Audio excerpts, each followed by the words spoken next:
install Daemon Tools. First, run Daemon Tools Lite installation file.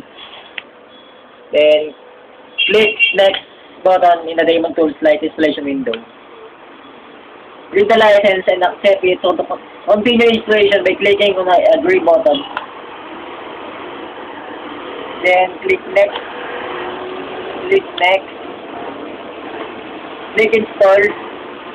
Install. Then, after that, finish.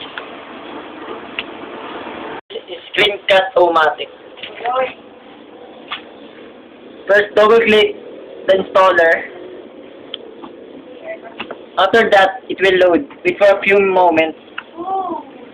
Then, click install. It will extract, just wait. And then, finish. Video converter.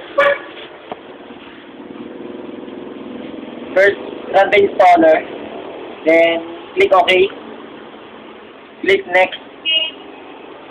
Select and accept, then click next. Click next. Click next. Next. Then click install. Installing, just wait for a few moments. Then finish.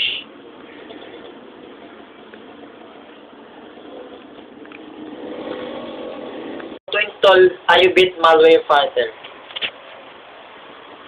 First, click accept. Accept install. Then next. Then click install. Then after that, finish. How to install WinRAR? First, click this release version. Then install. Click OK. Then done. Then finish.